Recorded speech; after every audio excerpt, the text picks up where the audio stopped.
Saludos, Masters de Star Wars. Yo soy la sombra del Imperio. ¿Qué? La sombra del Imperio.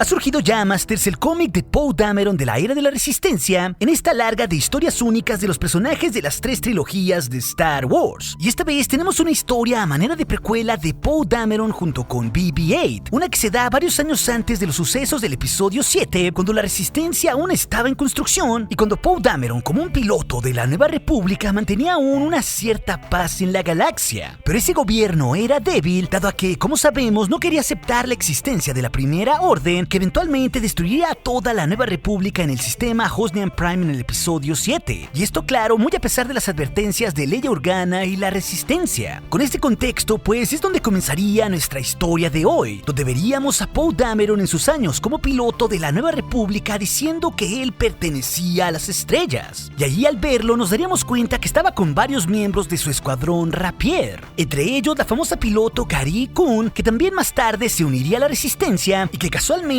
años más tarde se casaría con el buen Snap Wexley en los cómics de Poe Dameron. El caso es que ahí, en un gran comedor de la Nueva República, sus compañeros estarían escuchando las quejas de Poe, quien estaba romantizando la idea de que debería estar volando ya, en lugar de estar parados ahí haciendo nada en esa estación de batalla de la Nueva República. Para Poe, pues, el mundo normal debajo de una nave lo restringía a pesar de haber gravedad u oxígeno. Se sentía lento ahí parado, limitado, pero desde su perspectiva, el espacio era un lugar sin fricción alguna donde nada lo detenía. Es así que nos daríamos cuenta que estaban en la órbita de un planeta en la estación Brooksdion de la Nueva República, donde todo parecería estar bastante en calma a pesar de la falta de retos para Poe Dameron, hasta que en ese momento la alarma de la nave sonaría y precisamente el llamado sería para su escuadrón Rapier. Por lo que así todos los pilotos correrían de inmediato al hangar de la estación, donde veríamos esos bellísimos y modernos X-Wing T-85 de la Nueva República pintados de azules y no los viejos armatostes T-70 que tenía la Resistencia. Y ahí conoceríamos que Poe sería un comandante de la Nueva República, ya algo bastante experimentado. Y un oficial ahí le informaría que les habían robado algo muy importante, ya que alguien se había subido a la nave y se había robado la cabeza del droide de protocolo del almirante Mathison, el cual tenía información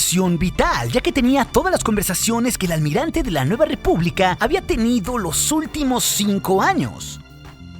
Lo único que sabían es que el polizonte había escapado en una pequeña nave de pasajeros y había desaparecido, pero esa nave aún no había saltado del hiperespacio y era muy probable que se estuviera escondiendo para evadir el fuego de la estación de batalla. Así que al escuchar esto, Poe Dameron de inmediato se subiría a su X-Wing junto con BB-8 y también con los otros 3 miembros de su escuadrón. Todos se prepararían para el despegue, arrancando de inmediato los motores de sus naves a toda velocidad para perseguir ese ladrón que no estaba muy lejos. Es entonces que ya en el espacio todo el escuadrón buscarían el perímetro para encontrar esa nave que estaría escapando, hasta que debajo de la estación la encontrarían. Pero los tripulantes de la otra nave también verían a los X-Wing y arrancarían también a toda velocidad para intentar escapar. Poe, claro, no podía permitir aquello y de inmediato haría un tiro preciso en uno de sus motores para que la nave no pudiera alcanzar el hiperespacio. Y así pues, Poe Dameron se comunicaría con la misteriosa nave diciéndoles que él era un comandante de la Fuerza de Defensa de la Nueva República y que no escaparían a ningún lugar con esa propiedad que habían robado de la estación de batalla. Sin embargo, Poe no recibiría respuesta alguna de parte del crucero enemigo por unos instantes.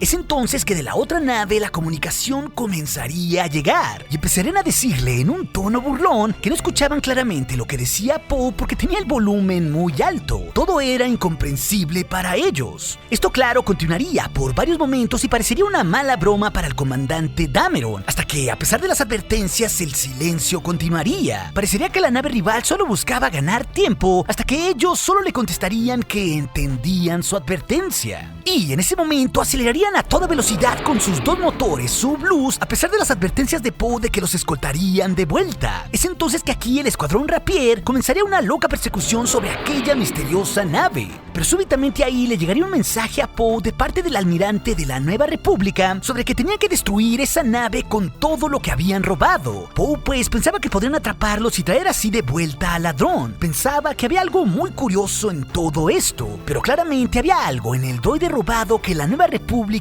pretendía ocultar. Es entonces que al recibir sus órdenes, Poe y su grupo abrirían fuego en contra de la nave que perseguían, pero esta resultaría tener un extraordinario piloto a bordo, porque con una serie de piruetas volaría a todo el escuadrón sin dejar rastro, hasta que repentinamente la nave aparecería abruptamente rozando un X-Wing, y así aceleraría a toda velocidad tratando de escapar al campo de asteroides de las Almas Perdidas, un lugar sumamente peligroso, y a todo el escuadrón neorepublicano aquello le parecería casi un suicidio, hasta que Poe le ordenaría a su escuadrón que tomaran acción evasiva para no dirigirse directo a aquel lugar. Pero claro, el temerario piloto aceleraría en su X-Wing tras su presa, ordenándole a los otros 3 pilotos que lo esperaran ahí. Carrie Coon le suplicaría a Poe Dameron que regresara porque nadie sabía lo que había en ese campo de asteroides, porque nunca nadie había regresado de él con vida. Pero el intento sería en vano, ya que Poe estaría fuera del alcance de sus comunicaciones.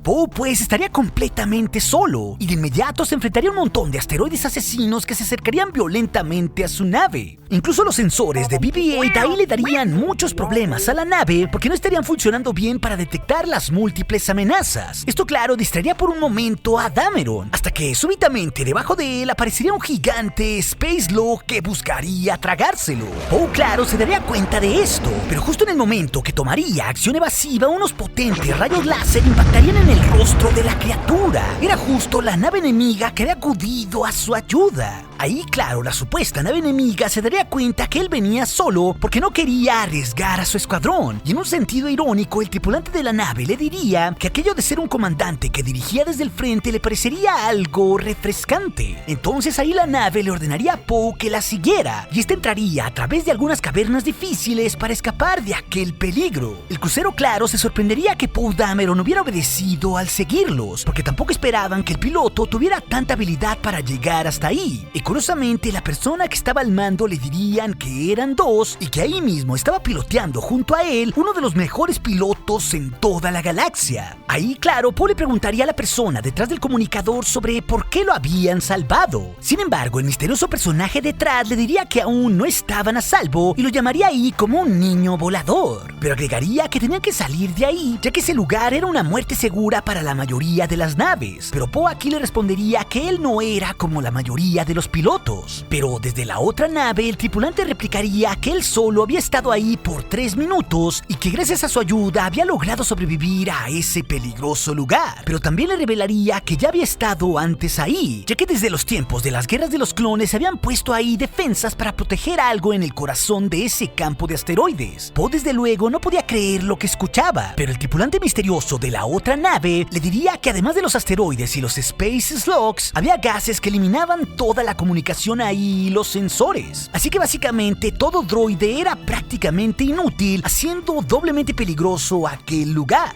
Pero al decir aquello, la nave le advertiría a Poe que las defensas ya venían. Y en ese momento veríamos que detrás de ellos se acercarían un montón de antiguas minas voladoras automatizadas. Unas que estaban específicamente diseñadas para explotar al impacto y ahora estas les apuntaban. Es así que ambas naves buscarían acelerar para escapar de aquel peligro como si aquello se tratara de algún tipo de prueba. Y ahí la nave más grande le comunicaría a Poe que harían una maniobra que una nave normalmente no debería de hacer, ya que a la cuenta de 3 tendría que orientar su nave hacia arriba y apagar repentinamente los motores. A Poe, claro, todo eso le parecería una locura. Y en el comunicador solo escucharía que aquella sensación al hacer esa maniobra lo haría sentirse mareado y a punto de vomitar lo que tuviera en el estómago. Pero el truco estaba en no desmayarse en el intento. Así que sin esperarlo, la otra nave contaría 3, 2, 1. Y en ese momento y sin pensarlo, ambas naves darían una pirueta en el aire, alentando así su velocidad para ponerse detrás de las minas perseguidoras. Unas que casualmente no estaban diseñadas para responder a un movimiento tan repentino. Y entonces al accionar los motores, el capitán de la otra nave le diría a Poe que concentrara su respiración y su pulso para abrir fuego en contra de todas esas minas. Aquello, claro, sería una masiva explosión por todo el campo de asteroides mientras ambas naves cruzaban los restos. Y Poe, como el temerario piloto que era, no dejaría de sacar un pequeño grito de emoción ante tanta adrenalina. Pero desde la otra nave le cortarían la emoción, dado que ambos aún estaban huyendo por sus vidas. Aún pues habría más, estaban al borde del campo de asteroides y es ahí donde verían de nuevo a dos gigantes Space Logs que les bloqueaban el paso. Dameron creía que no habría espacio para pasar, pero el arriesgado capitán desde el otro lado, haciendo una arriesgada movida, le diría que siempre había una manera de pasar, dándole un genial ejemplo a Poe Dameron de cómo volar. Ambas naves saldrían del campo de asteroides y los pilotos estarían sumamente emocionados, hasta que repentinamente el X-Wing de Poe Dameron recibiría un tiro desde la otra nave. Y cuando el piloto preguntaría por qué rayos le habían disparado, el tripulante de la otra nave se disculparía con él llamándolo nuevamente como niño volador, ya que no podía permitirle que los persiguiera a donde se dirigían. Pero no todo estaba perdido, ya que el misterioso personaje le revelaría a Poe que sus comunicaciones estarían funcionando bien fuera del campo de asteroides y que pronto pues su escuadrón lo encontraría. Es ahí donde Poe le cuestionaría a la nave por qué robarse la cabeza de un droide del almirante de la Nueva República. Por lo que entonces, desde el comunicador, la otra nave le revelaría que algo oscuro estaba creciendo en lo desconocido del espacio, algo malvado. Y justamente había una resistencia que estaba creciendo para enfrentarse ante aquello. Esto en una clara referencia al conflicto futuro entre la Resistencia y la Primera Orden. Y el crucero de la Resistencia, al revelarse, le diría a Poe que habían tenido que robar el droide de la Nueva República, ya que el comando de esta organización no había estado actuando en contra de la amenaza que se estaba gestando. Ellos pues habían ido por la evidencia en el droide, la cual confirmaba toda la falta de acción de la Nueva República en contra de la Primera Orden. Esto claro, sería una interesante lección hacia Poe para cuestionar sus lealtades, ya que el misterioso tripulante iría más lejos preguntándole si al llamarse ellos mismos como las Fuerzas de Defensa de la Nueva República, ¿acaso no sabían lo que estaban defendiendo? Ya que desde su perspectiva, las únicas personas que temían que algo saliera a la luz eran las que tenían algo que ocultar, y de nuevo ahí lo llamaría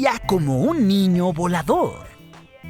Pero Poe le diría que no iría muy lejos dado a que no tenía hiperimpulsor. Sin embargo, la persona en la otra nave le confirmaría todo lo contrario, ya que ya habían arreglado el motor dañado de la nave en todo este tiempo que había pasado. Así que al darse cuenta de esto, Poe resignado y con un gran aprendizaje, le daría las gracias a la otra nave por la lección de vuelo. Pero el crucero de la Resistencia le diría que aquello no había sido una lección de vuelo, sino simplemente supervivencia básica. Poe pues quedaría varado ahí en el espacio, cuestionándose acerca de todo lo que había pasado, hasta que por fin podríamos ver que los tripulantes de la otra nave se despedirían de él, y ahí veríamos que quien estaba detrás de todo era la temeraria vicealmirante Holdo de la Resistencia, una que ahí tendría su primer contacto con Poe Dameron dentro de la Resistencia, y ahí ella de nuevo se despediría de aquel niño volador, y le daría la orden así a uno de los mejores pilotos de toda la galaxia que accionara el hiperimpulsor. Y claro, ahí nos daríamos cuenta que el que había manejado la nave todo el tiempo era el veteranazo piloto zulustano Nien Nunb, quien de inmediato seguiría las órdenes de Holdo escapando hacia la velocidad de la luz. Es así que tendremos una interesante pincelada de esa guerra fría previa al episodio 7 entre la Resistencia y la Primera Orden, donde Leia y su grupo, al no ver acción alguna en 6 años de parte de la Nueva República, tendrían que hacer acciones como estas para tratar de que esa institución despertara del letargo. Y esto claro, sería un ejemplo perfecto de cómo Poe Dameron descubriría la existencia de la Resistencia y cómo esto pues despertaría un pequeño gusanito en él para vivir una vida con mucha más adrenalina, viviendo en las estrellas en una cabina, el lugar que, como justamente él nos dijo, quería estar todo el tiempo. Es ahí que nos deja la historia, Masters, de este cómic de la Era de la Resistencia. Pero más historias seguirán llegando sobre otros personajes en las próximas semanas, como esos números que ya esperamos con ansias de Snoke, Kylo Ren y Rey que cubriremos en este canal. Pero si también te interesa saber cómo Kylo Ren y Hux, compartiendo la escena, se salvaron de una muerte casi segura en el cómic de Hux de la Era de la Resistencia, esa historia te la dejaré aquí en las pantallas finales, junto con otras aventuras que seguramente serán de tu interés. Y recuerden, Masters de Star Wars, nuestro aliado es la fuerza y un poderoso aliado es. Hasta aquí su amigo, la sombra del imperio.